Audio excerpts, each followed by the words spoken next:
Good morning, everybody. Welcome to the Social Housing Roundtable. I've lost count of how many we've done now, but that's probably a good thing. Obviously, we're kicking off the end of February with quite a conversation I didn't know anything about, to be honest with you, until I was introduced to Davina and Helen actually by a mutual contact in a guy called Paul Powell, who unfortunately can't be here today. And the reason it kind of came up was the whole point in these roundtables is to try and bring forward conversation that people don't normally have, maybe learning whole new areas of a sector that people think they know about, and then discovering actually we've all got loads and loads to learn. So to those who I've not met before, I'm just letting a couple of people into the room. My name is Matthew Baird. I found these, I guess, a couple of years ago during the first lockdown. I can't remember if that's 2-3 years ago, when it was now. But the idea was that when we couldn't come together in person, let's see if we can just have conversations about the issues we were having at the time. And they've just kind of evolved into these brilliant sessions that we have now every single week. So it's great to have you with us. And if you are new, please do sign up and register for all the future events. They are all backed up by my recruitment company. So I'm a solo recruiter. I've been recruiting in social housing for 11 years. And because a number of you in this room and wider in the event group. Hi, Matt. Hello. Hi. Been able to use me for your recruitment in the past, and actually that means that these stay free for everybody. So without further ado, I'm going to introduce today's guest speakers and I guess get them to introduce where this conversation came from, because as I say, it's a really, really important one. I'm glad we could bring it to the table today because it's one, as I say, I didn't know anything about and hadn't really considered, even though I definitely should have. So I'm going to go to Helen first and then Davina, and then we'll move on to a kind of short overview kind of presentation from the both. So Helen, I'll pass it to you first. Sure. Hiya. My name's Helen. I'm an immigration solicitor at Central England Law Centre, and I work mainly with migrant victims of domestic abuse, and that's the sort of area I'll be talking about. I don't really know what people's level of knowledge is, so I'm sorry if I'm saying things that you know, but I'll go through it, and if it's just obvious you all know, just shout. So when migrants come into the UK, when people are given visas, the default position for most people is that they have this no recourse to public funds restriction on their visa. That's not for everyone, so it doesn't apply, for instance, to refugees or family members of refugees, but they're the main group that it doesn't apply to. Usually most people, if they come in on like spousal visas or student visas or work permits, they will have this no recourse to public funds restriction. It's often given the acronym NRPF, because you don't want to say that every 5 minutes.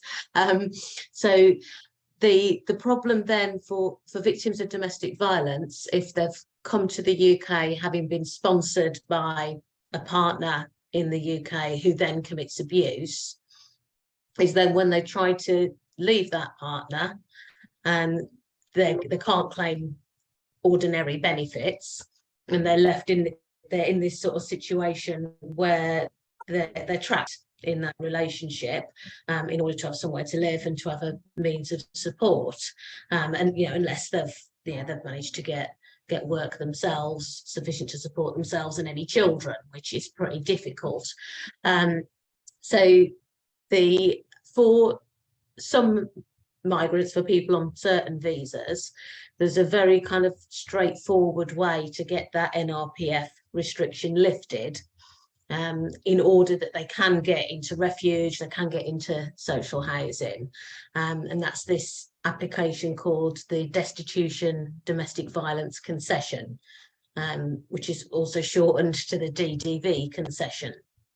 And can everyone hear me okay? I'm getting a message about audio. Yeah.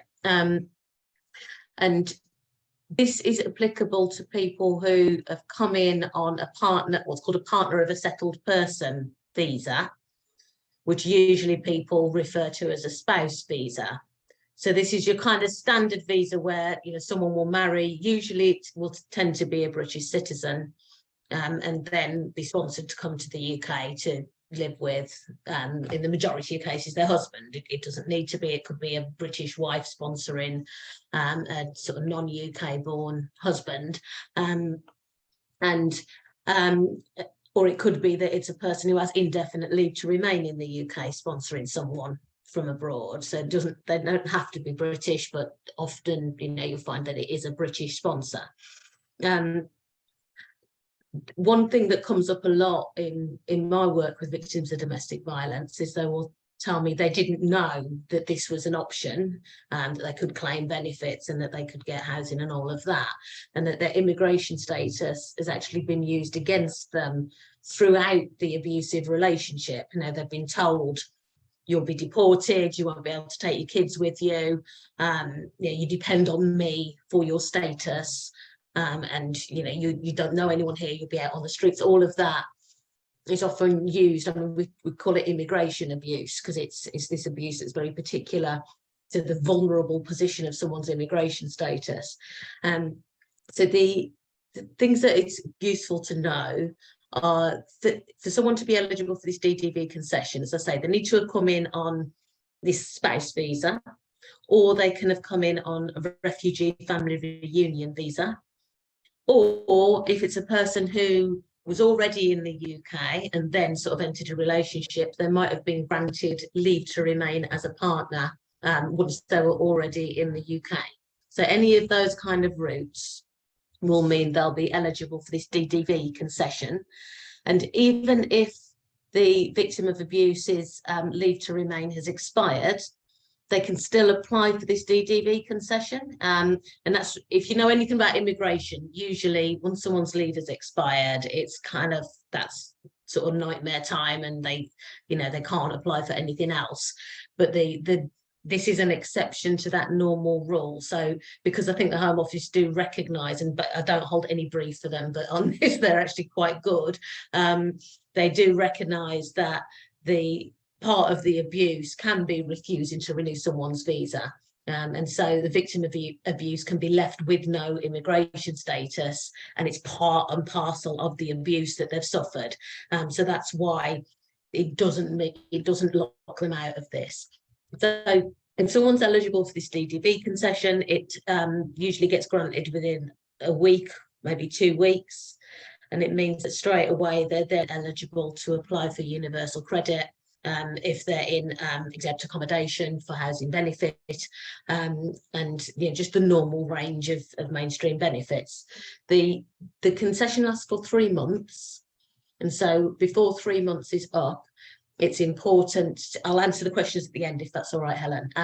It's important that an application is made for indefinite leave to remain for them as a victim of domestic violence before that 3 months ends. And I've seen a few cases recently where people have gone into supported accommodation with that DDV concession, but then the staff there haven't had any training on it, and they haven't understood it was important to get them a solicitor and get an application for indefinite leave done. And so then their leave has lapsed and they're sort of still in the same situation a year later. So it's really important, if you're seeing people with their visa going to end in 3 months, that you get them some immigration help so that they can get another application in. And then as long as we can get evidence that there's been domestic violence, and that can just be just a police report saying they've attended, or a GP report saying the person's a victim of domestic violence. It doesn't have to be kind of criminal standard of proof or anything like that. Or sometimes just like a really detailed letter from a domestic violence support worker, then usually we can get that person indefinite leave to remain. So it's sort of spotting when you're seeing people come in who perhaps have got no recourse to public funds, but they're victims of domestic abuse. Just get them some immigration advice. There was a question about who's not eligible. So people who are on student visas or dependents of people on student visas, and likewise people who are on work permits and their dependents, are not eligible for this DDV concession, which is really, really unfortunate. And it's something that people are campaigning to try to change, but at the moment the position is that they're not eligible. And still do send those people for immigration advice. We can give one-off immigration advice even if we can't necessarily do a whole application for them, but there may well be other routes depending on their circumstances and their situation in the home country and stuff that that are good for them. But unfortunately, they're not eligible for this. Just trying to think if there's anything else. Sorry, were there any other questions that I've missed? Let's just have a look. I'm certain there will be some yes. come up. Go on. Yeah, sorry. One more thing, sorry, before I just stop talking. Yeah. Is No, great. If people have got what's called pre-settled status, so they're on the kind of EU kind of route, it's a whole different set of immigration rules apply to them. They have the right to remain in the UK if they separate from an abusive partner. They don't actually need to make any application to the Home Office at that point to sort of establish that right. It's just there as of right. But it is a good idea if they keep the evidence of the domestic abuse, because people on pre-settled status have to apply for settled status after they've had 5 years with pre-settled status. And at that point, they'll need to give the evidence to the Home Office of why they separated from the partner. And the rules around welfare benefits can be really complex for them. And sometimes they will need benefits help if they're refused benefits, because they can only derive a right to benefits through their estranged partner, which again is a really unfair and not satisfactory bit of the rules, but we can help people try and navigate their way through that. Roxana, is there anything I've missed? So Roxana's my colleague, but gone quiet. I know she was doing something for obviously bored university by stuff. me and doing something else. Maybe she'll chip in. So yeah, I'm sure there'll be I've plenty of questions that come up, and we'll definitely jump back to that. We're lucky today in the fact that we've got, I'm just going to mute Linda, there we are. We're lucky today in the fact that we've got 2 kind of guest speakers. Davina, are you still with us? Just checking something hasn't. Apologies, Matt. I'm just having a few difficulties. Bear with me. That's okay, not a problem at all. Yeah, so I mean, obviously on those points there, Helen, I mean, is there anywhere that, other than kind of reaching out to someone like yourself while I'm setting Davina to sort her side of things out, is there anywhere that this information is easy to find? Because I know when we've discussed it before, one of the key problems is that people who work in housing find it difficult to find out this information, never mind those who are actually obviously going through and are suffering or are victims, Helen. I mean, what I can do is, I mean, we've made a sort of fact sheet on this stuff, which I could email to you, Matt, and then if Matt can email it round everyone, would that be useful? That'd be amazing, because Anna Henderson has mentioned there in the chat, is there a recommended referral route to ensure that the right immigration advice is given? There does seem to be a varied degree of knowledge and interpretation and advice. Yeah, I mean, obviously we hope at the Law Centre we give the right advice, but we can't promise to sort of take everyone. I've got no idea what sort of breadth of sort of housing providers this meeting covers or anything, so I don't want to make promises we can't keep, but we try and take as many referrals as we can, and I don't know where everyone's based either, but I think if you do have law centres where you are or other legal aid providers, that's the key. What we don't want is clients paying hundreds and hundreds of pounds to people when they don't need to. Absolutely. I'm going to come back to you in a minute. Davina, while I've got your internet working, I'm going to get Davina to do her introduction piece, and then I'm going to come back to you, Denise. So not being rude at all. So, as I say, this week I was very lucky in the fact that we had 2 kind of guest speakers who are doing things kind of working collaboratively, but introduced to both. So, Davina, I'll pass over to you to kind of do your introduction and I guess explain how you're helping in this space as well. Yeah, that's fine. So my name's Davina. I'm the operations manager for West Midlands Anti-Slavery Network, and I oversee a pre-NRM support service for male victims of human trafficking and modern slavery. So even though we don't normally have males that come through our support service that have DV issues, this is when we first kind of started to see a link between homelessness modern slavery, human trafficking, and domestic violence. So a gentleman that we had, so I'll start off by giving you a little overview of a case that brought this to our forefront for us to understand why it was so important. So we had a gentleman come to us and he was like, I'm here on a spousal visa. However, he had been being abused by the whole family for 3.5 years. Every time he had tried to leave, it was that, well, you're going to be deported, then you're going to get home, and then you're going to be shamed. If you leave, the only place you're going to be able to go is go on the streets, because you're not going to be able to get any support or help anywhere. That had trapped him, and that had trapped him in a really horrendous situation. It was only due to a random police stop that he'd actually disclosed some information that allowed him to come to us to be able to offer that support.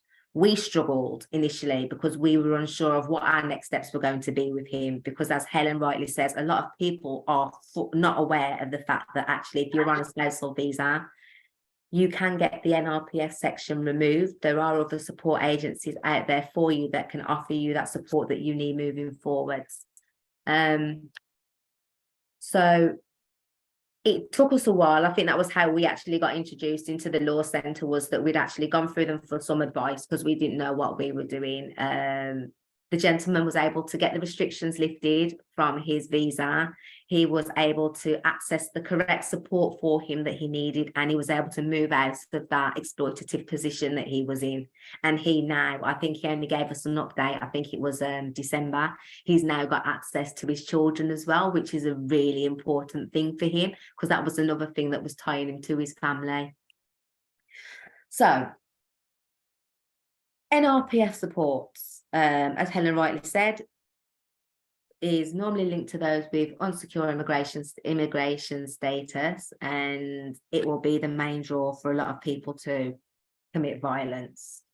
So the homeless list, I would say, you'll have to bear with me. My mind has gone all over the place today. I'm trying to rush to get it all in here before my internet does something to me. So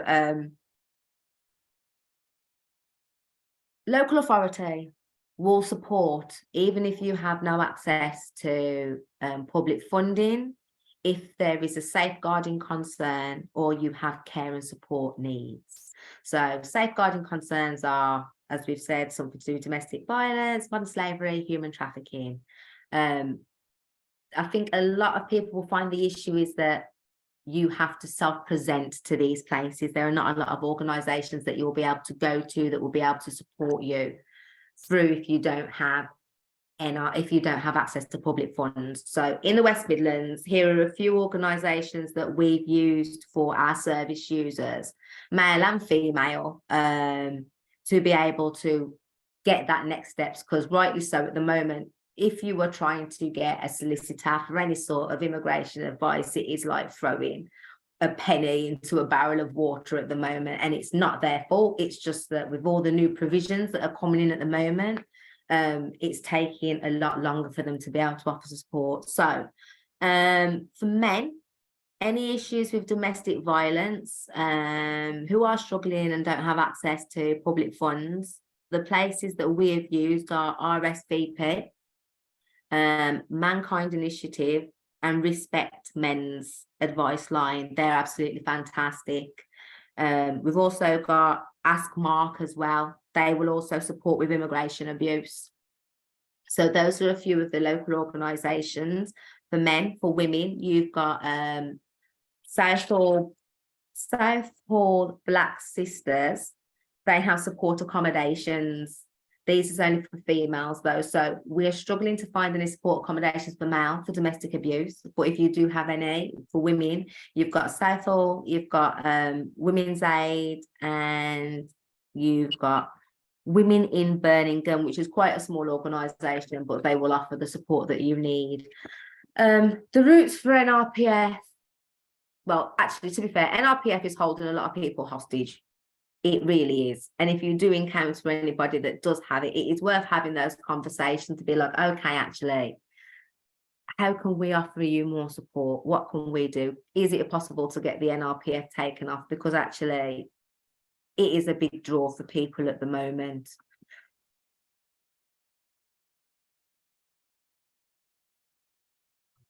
Oh, We've just lost Davina. Completely vanished out the group. So I'm hoping so, rather than decided that she was she'd had enough. I'm sure she'll come back on that. I think one of the key things obviously came back from there was that it isn't obviously eligible to everyone, but that this idea of holding people hostage. Helen, is that a phrase that has come up from the legal side as well? Do you feel that it holds people hostage?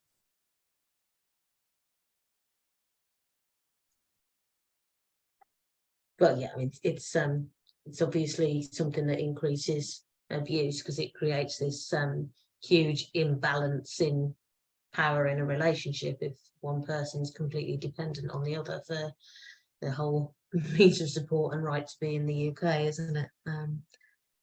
Absolutely. I think that's Davina come back in. Has anybody kind of got any questions for Helen while we're waiting for Davina to log back in, or for the group? Oh, there we go. Anna, so Anna's mentioned in the group there.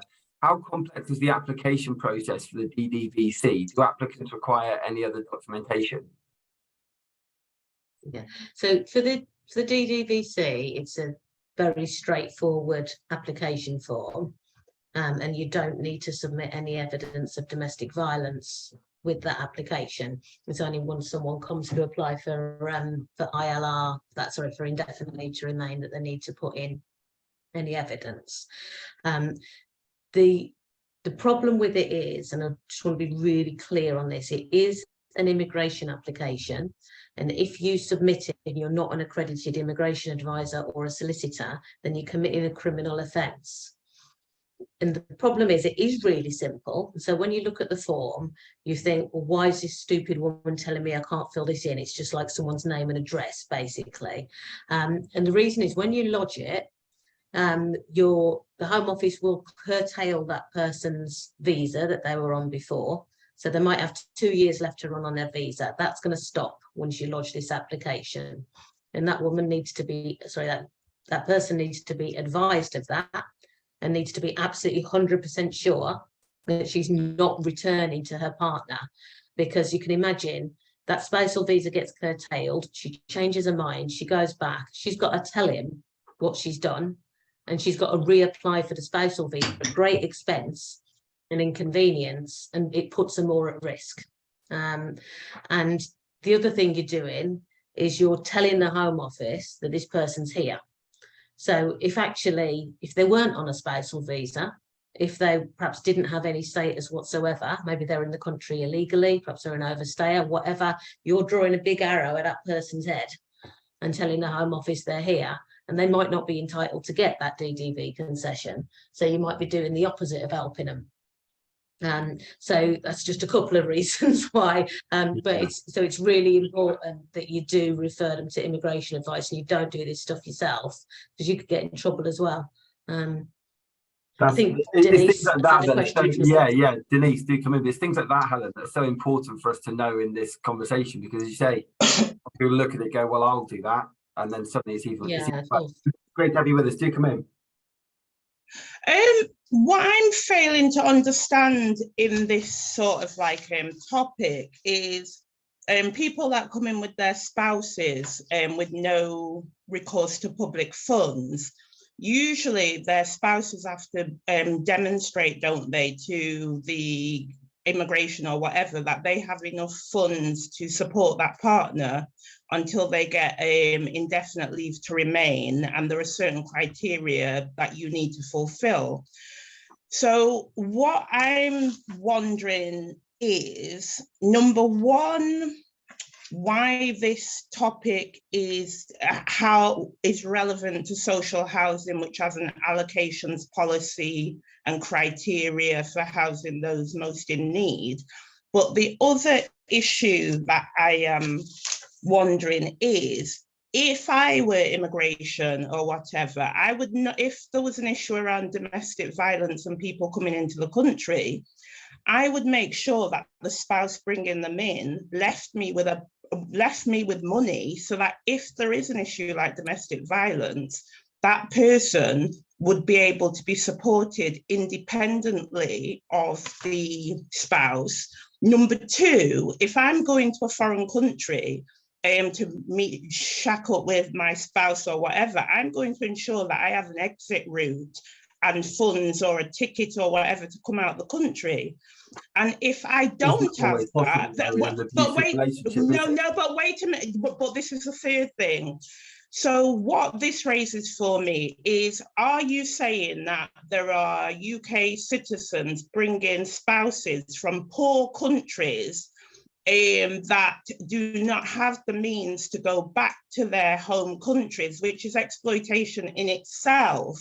And that to me would be an issue that would need to be addressed. There is some, this is not as simple as it's sounding, as it's being presented about getting concessionary leave to stay and blah. This is very messy, and there's a serious issue going on here that needs to be addressed. I saw Davina raise her hand. So yeah, Davina, I'll pass to you and then I'll come to Helen. So thank you, Denise, really good point. Davina, over to you. Good to have you back. Hi, Denise. Sorry, everybody. I'm back now. I don't know for how long, so I'll be as quick as I can. So Denise, you're absolutely right. People are doing this on a day-to-day basis. There is no real, apart from a few government papers, like you said, we need to make sure that you're able to fund them. From the time that they are in the country, there is nobody overseeing how they are being treated. So the gentleman that we had, which I mentioned gently that we had in the house, he was claiming benefits for his children because he was entitled to, but he was never getting any of the money. There is lots of ways that they will bring them over here to be able to exploit them. You've got your domestic servitude, like that gentleman that I was talking to you. He would leave his house at 6 in the morning. He would work from 7:30 till half 9 at night. He would then go home. Then he would have to clean the house, look after the children, look after the rest of the family. He didn't see a penny of his wages, and he didn't see any of the support, so the extra support that he was meant to be getting for his children. So it is a messy situation, and these are the things that you will have to take into account. And these are things that, especially if they are on a spousal visa and they have, say, like family ties, because we do have those as well. So some of them that are married to cousins or close relatives, it can make that move even harder, because then it's more family orientated and family integrated. It's kind of like, well, you're expected to do this. We brought you over here for this. We don't know what you were expecting. And remember, people can be duped as well. So initially they might have thought that they were in a love marriage and they've got over here, but that was never the intention of the other person. So you're right in saying it is big and messy. And as soon as you start to delve into something like this, you're going to find at least another 3 or 4 different branches of some sort of abuse, whether it be financial, emotional, physical. It will be there. And I think it's one of the things that needs to be important when you say, if you are encountering any of these people for the first time, whether they are homeless, if they are DV, if they are a survivor of domestic violence or being abused, is asking the correct questions just to ascertain if there is anything else that's going on there. So it'd be like, oh, okay, I see that you're on a spousal visa. Just wondering, you claiming any benefits, or do you know if you've got any benefits that are coming to you? And it might just be like, oh yeah, I claim for the kids, but I don't see anything of it. It's just worth making that little note, because even though you might not be getting a full story straight away, if you're seeing this person 3 or 4 times, you can start to build a very small picture to know actually whether there's any more abuse that's going on that you need to be aware of. I'm not actually sure. Did I answer your question at all, Denise? I was going to go to Helen as well. Anything to add to that? But I think you've covered it nicely there, Davina. But Helen, over to you. Yeah, I mean, I'm not going to comment on the sort of the relevance to social housing beyond, because I'm not an expert on that. Beyond just that, what we're talking about is the person who's come from abroad, who's got the no recourse to public funds. If they've separated due to domestic abuse, they're going to need housing, and this is why we're talking about how that person gets in a position where they can be eligible for universal credit or for housing benefit to pay those costs, because they're not in a position to do so themselves. What I wanted to respond to was with the other points that Denise mentioned, which is when someone brings in someone from abroad, you're quite right, they have to show that they've got £18,600 per year. Plus it's 3,800 for the first child, 2,400 for any subsequent children who are not British, as a way of showing that they can support that person. Now that money doesn't go to the person coming from abroad, it's just what the UK sponsor has to show to the Home Office that they've got, to show that they can afford to have that person there. Now realistically though, even if you were saying that some of that money needs to then be given to support the spouse, that's never going to be enough to support someone living in separate accommodation, to pay the rent and to pay their living costs. There's a much higher cost of living separately than there is living together in a family, isn't it? That's just a sort of simple matter of how it is. But also in order for, I think the point you make that there should be perhaps some comeback on the sponsors if they've brought someone over and they committed domestic abuse. I think that's something that perhaps is worth exploring. I think at the moment when people do these immigration applications, it doesn't have any implication for the sponsor, and at the moment I'd say that's usually a good thing, because the person from abroad who's making this application is scared of the sponsor. They're often scared of the police. The sponsor's often the father of their children, and they don't want that person to go to prison and not have an income, and they don't want their kids to be visiting him in prison. And often this person still loves the person who's been abusing them for the past few years, because that's how abuse works. It's not simply just being battered all the time, is it? It's this kind of coercive control where the will of the victim is basically broken over time. And I've had so many where it's just taking a complete act of will for them not to contact the abuser again. And that's part of the risk as well. If we can't get the NRPF restriction lifted for these people and get them into refuge, that sense of still being attached to the abuser is this huge risk factor, because if they've got nowhere to live, or they're in somewhere completely sort of inappropriate for them, then the risk is that they're gonna think actually it was, at least they had somewhere to live before, at least they were physically safe perhaps. I think on the point about, if you went somewhere else to marry someone, you'd make sure you could get home. First thing is, anyone can become a victim of domestic abuse, people from all walks of life this can happen to. But there is a kind of an imbalance here in that, I like to think that I would also sort of not be in a situation where I was controlled if I went abroad. But I've been brought up in a country and with a family that have always instilled sort of independence in me. I've been educated, I've worked. I'm in a much better position to walk away from something than a girl who's always been sort of brought up just within the family, who's never sort of been allowed to mix with the opposite sex, who's been always brought up with the idea that she's going to do what her parents tell her to, and is married without any kind of say in the matter, and sent to a country where she's not got a really good grasp of the language, and then she shouldn't have to go home, I think, when she's sort of cut all her ties with her home country and then suffered domestic abuse. But often there's really good reasons as well why she needs to stay. She's had children here, perhaps she's made a life here, and also she may face risks from her own family and from the abuser's family, if there are family links back home, because of having reported the abuse in this country. So there's often a load of reasons why that person needs to stay, and I think I don't think it's right to think that they just need the money for an airfare home. It's a really complicated situation in general. There's so many, as you say, so many levels to it. Anna Henderson has in the chat there that the relevance to social housing comes where the local authority tries to nominate a household and priority need avoid a homeless duty, but there is NRPF. Viv Bickham and Carolyn Manibo shared some really interesting parts from kind of shelter and from the NRPF network that are worth looking at. And Carolyn's mentioned there, it is a really complex situation, and more so due to, very much as Helen said there, other challenges including language, culture, and so on. Davina, I'm going to bring you back in, and then I'll go to Denise. So Davina, please. Yeah, thank you. So it was just touching on something that Helen says, just to do with the housing prospects, really. If you do have the NRPF and you are being abused, say like by your spouse, and you're on the spousal visa, your options are really limited.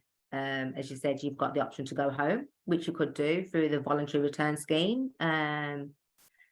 You've got the NRM, and you have the asylum support. That is it. There aren't any other options for somebody who is abused that has no access to public funds. So to move from your own property, say where you are at the moment, into say like the NRM, more than likely you're going into a multi-shared accommodation.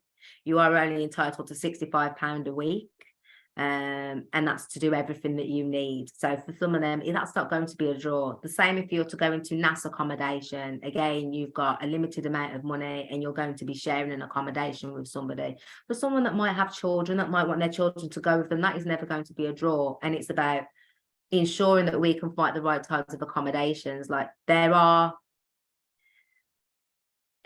many that deal with NRPF that also accept children. Because that is another issue, then another concern for them. So these are things that you have to take into account. So like I said, have the conversations and just ask the right questions.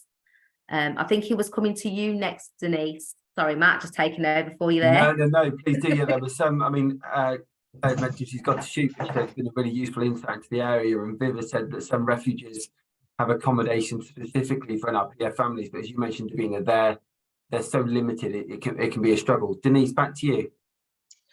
I have real concerns about sounding harsh in this discussion, but what I'm thinking here is that this is just not that simplistic, because there's a conflict between you looking at slavery, trafficking, and all.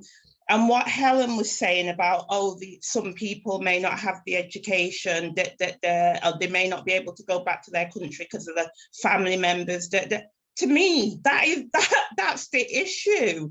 It's sort of like if say, for instance, people that came with no recourse to public funds was sort of like taken in, maybe given social housing, blah, blah, blah. That in itself may be an encouragement for spousal abuse and whatever in order to get indefinite leave to stay. But my concern after like traveling to places where you've got Westerners going across and mail order brides and going into poor villages and it's disgraceful anyway. But after witnessing stuff like that, and I just think to myself,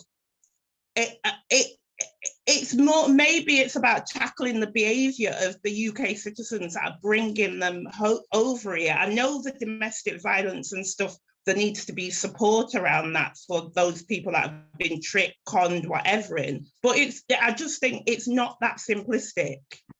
No, and obviously I think a lot of I mean, I'm speaking for Helen and Davina here, but I imagine a lot of it isn't just British people bringing across international brides. And I'll go to you on it, because I know obviously the support side gets very complicated because of all the cultures and everything else that get involved in this. Yeah, like we put out millions, not myself personally, but I'm just saying in general, we'll have support services that will put out adverts on TVs. They will start new services that are going to be offering support. They will go into the areas that need it, but the language isn't right, the understanding isn't right. If you don't have a good understanding of what the culture is, then you are not going to be able to get these people that you want to be able to engage. So I had a gentleman that came into our safe place, Vietnamese gentleman, wouldn't look any of the women in the eye, would sit on the floor with his back to us, had no clue. like didn't understand what was going on there. So like, I'll ring it around, trying to figure it out. It's a cultural thing. Doesn't like, has more respect for women. That was why he used to sit, and the reason why we'll look you in your eyes, more than likely he was being abused by females. For me I had to go and search for that information to ensure that I'm able to culturally make sure that I am dealing with this person correctly. We're opening up services all over the place. Over COVID, I'm just going to use it as an example. We saw loads of adverts on the TV. I never saw one that was in a different language to be able to get to a different culture or a different dynamic. It didn't happen. They brought out posters and things as it got further along, but actually it's because they realized they were missing a demographic, and unless we are hitting that demographic correctly and we're giving them the right tools and information that they need, that they understand. So actually not everybody's going to want to go to the police, because some people don't like the police because in their country the police are corrupt. You've got to understand that actually talking against a family member in their culture can be seen as a big taboo, and you can be ostracized. It doesn't matter where you go. So there is more than just the initial issue at hand, especially if they are coming from out of this country. And even if they are born here, you still have really strong cultures, and that it will continue to pass down in. So regardless, they will still feel that way here, or if they were to go to a different country, they would hold that culture with them. And I think that's, again, some of the things, as you were saying, Denise, it's the cultural barriers that we're putting in place, and it's about making sure that we're aware of our own understanding of other people's cultures. So like for our organisation, we created a Vietnamese and an Albanian culture booklet. We're looking at doing some for Romanians and a couple of other Eastern European, so that we can understand what it is that they need from us, so that we can support them properly. I know one of the things when I both spoke with Helen and Davina before today was actually one of the biggest issues is that access to information. I think a few people who are on the call today, have said that actually a lot of this is new information, yet with people who've worked either in or around social housing for a number of years. It's clear that it is very complex, but there are options available, and there are places for people to go. I think the biggest point there is how to get it into communities. So are you using things like community hubs, Davina, or is that something that's kind of you're finding is working? Is it going out and actually kind of really explain to communities what the situations are and that there are options? Because there's so much, you mentioned COVID, there were a number of roundtables which we ran during that time to do with domestic abuse and everything going on. And I think the understanding of stuff like coercion, of manipulation, of people not even realizing they're being abused is massive in a British culture, never mind in an international culture. Yeah, completely, Matt. And I'd say, I'm just looking at the screen now. I have no idea if anybody right here, right now, has lived experience. And that, for myself, can be a wonderful thing, because maybe you're going to bring something to this table that I need to hear, that I would never, ever think of in my wildest dreams, because I've never, ever had to experience it. And these are the issues that we find come up all the time. So it's like, okay, we had a gentleman who came to the house that had been being sexually abused. And this went on for a good few months because of the gentleman's culture. The abuser was threatening to send back indecent images to his family. He now knows that he can never, ever return home because of his cultural aspect. So he's had to resign himself to the fact that it took him a while. He's mourning for the life that he's no longer going to be able to have, because he initially only came over here on a student's visa. He's never going to be able to return home, and he was never able to complete his studies. So he's in a, I can't think of the word. He's in like middle ground at this precise moment in time, and he's not sure where he's going to go. And it's these things that we need to be taking more account of, I believe, myself. Absolutely. Denise, I'll bring you back in obviously on that point, please do. Right.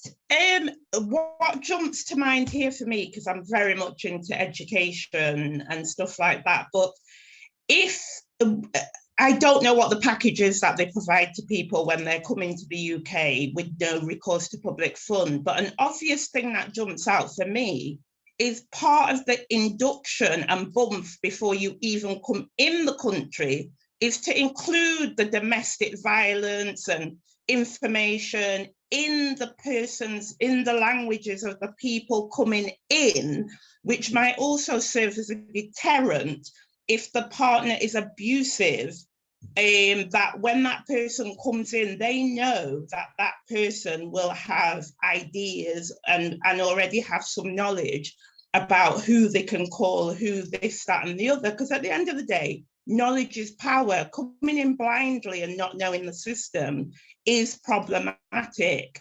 So I'm not sure what you think about that. Is this something that happens already, either Davina or Helen? Oh, well, I was just about to No, say, it's Helen, not. I was going to say, I'm not 100% sure. Is it actually the sponsor that fills out the application form?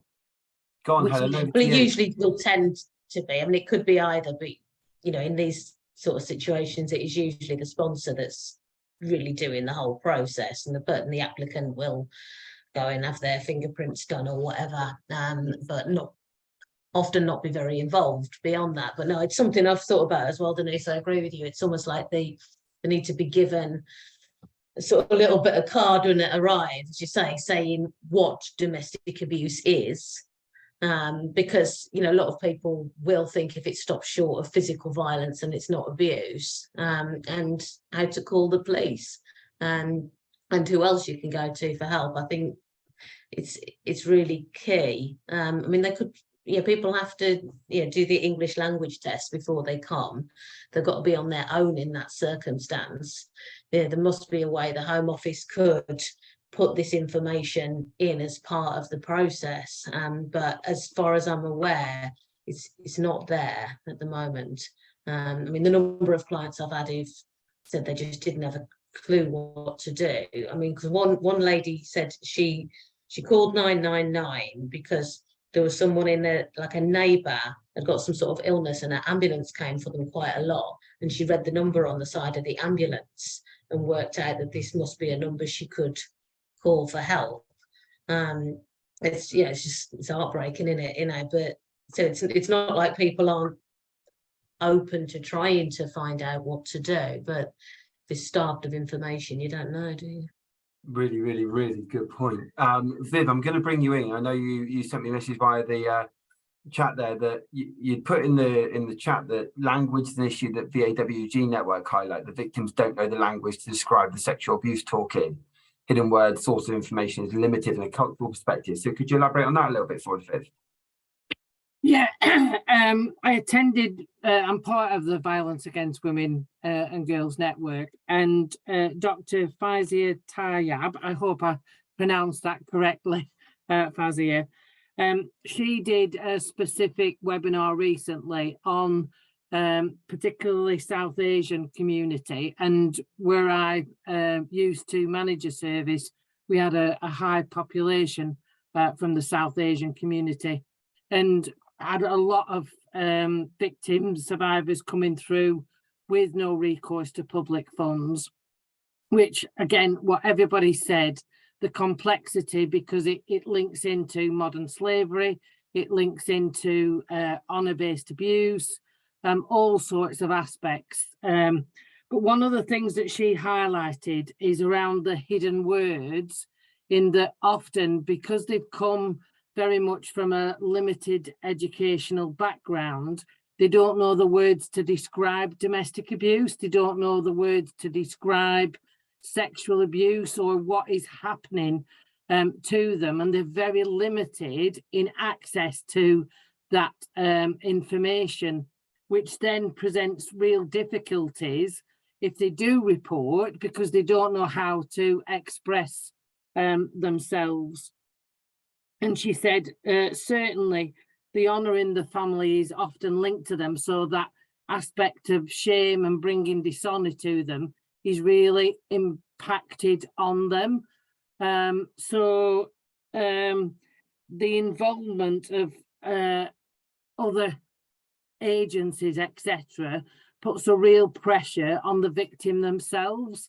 And certainly, you know, what has been described this morning, like Davina said, we had women who would turn up in the middle of a park in the 90s and they wouldn't know who to be contacting, but all they would be saying is that they needed to leave. And again, often they were taken back to the family because the police didn't know what to do. We've had examples of police using other family members as interpreters, which is not best practice. And it's so frustrating that, you know, it isn't easy for any domestic abuse victim, but particularly for people without English as their first language. Like you say, the you know, the adverts that were put on television, particularly during COVID, or the Ask the Annie scheme, you know, doesn't take account of people whose language first language isn't English. I am also part of the European network, and one of the things that they're doing, particularly for this year, for the 16 days of action, is looking at posters in different language, and expanding that network. And again, there's loads of resources for people. I'll put a link in the chat for people just to have a look at there, because there are some really good resources on their website that might be useful. Again, just to display in your, you know, your housing community offices and things like that. That's amazing, Viv, and it's bizarre. We see no international adverts on British TV anyway, despite being an incredibly multicultural country. So I think anything like that is really, really important, particularly around that kind of hidden words piece. So thank you so much for bringing that to the table, because as you say, we take it as rote. But I remember hearing on an event last year, and I was just trying to find the information, but I can't see it. You literally have minutes with which to actually respond to somebody who has finally got there, finally gone, actually, I am going to make a complaint, I'm going to ask for help. You have minutes with which to respond, else it can be another 6 months before you do so again. And if you don't know where to go, or you don't have the language, or you don't know even who to speak to, then that will just pass, and it will be years and years and years and rolling on. Yeah, we used to call it the one chance opportunity. It's exactly that. You get one chance, because else you miss it. Joanna, great to have you with us. Do please come in. Hiya. So I was actually kind of just that you've actually just said about how it's so uncommon for people to be able to come forward anyway.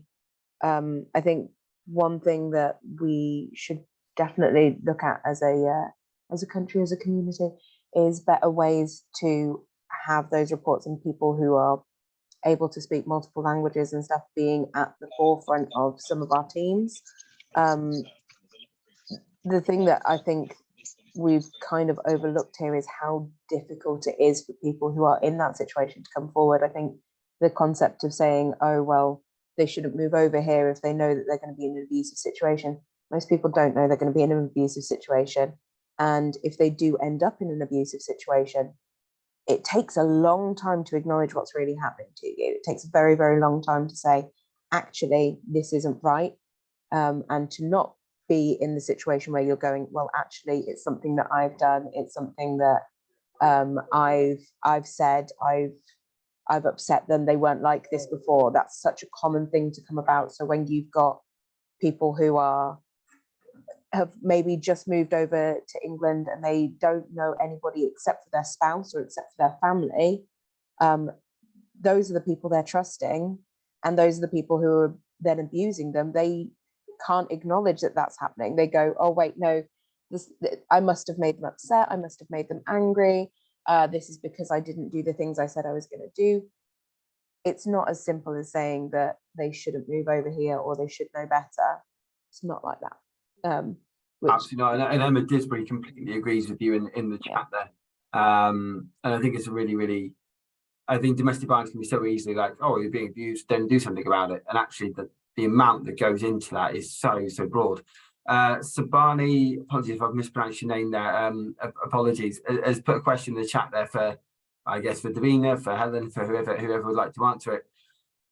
We've started servicing the social housing sector in data integration, so pleased to listen to people here with knowledge and expertise that may impact the sector. So it's great to have you with us. Your question, what happens to the abuser? Does the abuser have a criminal record, and how is that followed up? Sorry, before I just will say, Matt, that was perfectly pronounced. No, you were right. Thank you. I hate guessing, but it was one of those, so thank you. No, that's fine. Yes. Davina. In honesty, Sabani, very rarely anything happens to them. Very rare that they're willing to support a conviction or a case. Most of the time, it is just about making sure that they can get themselves safe at that time, unless the abuse has got to a point where the police can take the investigation further and take it to the CPS without having them involved. I haven't seen that happen as to date for myself. Helen, would you say that that's kind of how you see it as well? So I've been doing these for more than 3 years, about 3.5 years. I've never yet seen anyone where there's been a conviction, unfortunately, and very rare that it would. I think I'll probably count on one hand the number of cases I've had where it's actually even gone to court, and that's sometimes because the victim just doesn't want anything else done. They just want to get out and get to safety, and they just want to be away from the whole thing. But often it'll be because there's not enough evidence to support any sort of actual criminal case against them, because to get a criminal conviction you've got to prove it beyond reasonable doubt, and that's very, very hard to do when it is just it's one person's word against another situation, isn't it? Often without physical injuries. So even if there has been violence, it's often going to be violence that doesn't cause sort of lasting injuries. And trying to prove the detail of coercive control is incredibly difficult, isn't it? Because it's just all about these. It can be more like mental, one incident just doesn't sound like nothing, can't it? Like it's the kind of the drip of stuff going on all the time.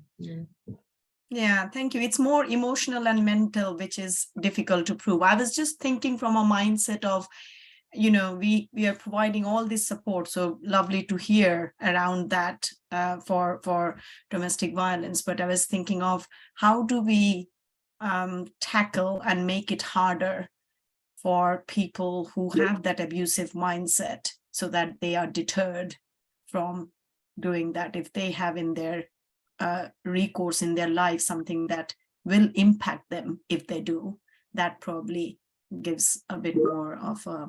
But you're right, it's harder. My biggest thing there, Sabine, unfortunately, and there was something that came out in the stats the other day, was that it's only about 1 or 2% of even sexual abuse cases outside of marriage in the UK that actually get a conviction.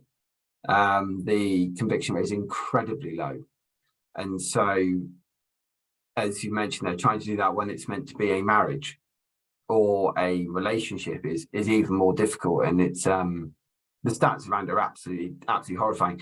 Denise, we are right at the death, so I'm going to let you make a quick, if you can do your point in 30 seconds, I'll let Davina and Helen do our wrap up. That'd be great.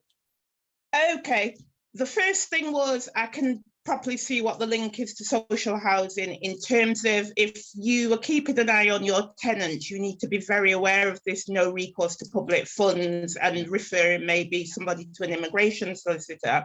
The other thing was, and in response to the person about just going back home and whatever, it's that obviously, and I'm sure you all know that the UK definition of domestic violence and abuse and whatever is not a global definition. So some of the women coming into the country, what I see as domestic violence or abuse and whatever, another woman or man isn't going to, or another culture isn't going to. It's not a generic term. So again, that was just something I wanted to throw into the pot. No, thank you. Completely agree. Davina, over to you. Mine was just a really quick one. It was just a response to Carol's comment in the chat. And I was just going to say the conviction rate for modern slavery is even lower than domestic violence. Chances are you are never going to get a conviction for it. The only people that they do have a tendency to convict, which will be the lower hanging fruit on that tree. So county lines, you'll get all the young people but anything after that, you don't really have a tendency to get any sort of convictions under the modern slavery law, unfortunately. And it's absolutely horrifying. And I think although it's a low point to maybe end today's session on, it is worth kind of going, well, work is still continually being done in that area. Yeah. And at the moment, our sole focus must be on trying to help anybody who's going through abuse to get out of that situation and go, we'd love convictions, we'd love more accountability as comes up regularly on these roundtables to be held against anybody who's conducting abuse. But we're in a situation where even in the media, it isn't portrayed in the way that it needs to. And so we're probably years away from getting where that needs to be. But what we can do is help people realise there are options for getting out of those abusive situations, and making sure that we're getting them to those in languages and in methods that are actually understood, rather than going, well, it's in English and this is what British people call it. So, you know, and almost relying on those being abused to make the first action. And that narrative needs to change. And we're at the end of the hour. Thank you, absolutely everybody who came today. Carolyn said DAHA accreditation might be a route for social housing providers to look at, and I completely agree. Anyone who's not a part of Domestic Abuse Housing Alliance needs to have a look at that. But Helen, Davina, thank you so much for your insight, your thoughts. Helen, I know you put your email address in the chat today. I'll make sure that gets circulated along with yours, Davina. Do reach out. These are absolute specialists in these areas, and it isn't a conversation that's being had enough. So I can't thank you both enough for bringing it to the table today, because it's conversations like that need to be had and need to be keep coming back. Next week on the roundtable, I'm just making sure I've got the right week here, because I do have had we've actually got a very different kind of conversation. For anyone who hasn't met Janine Green, who specialises in antisocial behaviour, she is an adult who has discovered as an adult that she has ADHD. And so she's bringing it to the table in terms of discovering A, how undiagnosed it is in young females, and B, about what it's like to try and work in the social housing space within a neurodiversity space as well. So I hope you can join us there. But for now, Helen, Davina, thank you so much. And I look forward to seeing you all at a future event. Thank you, everybody, and take care. Thank you. Bye-bye.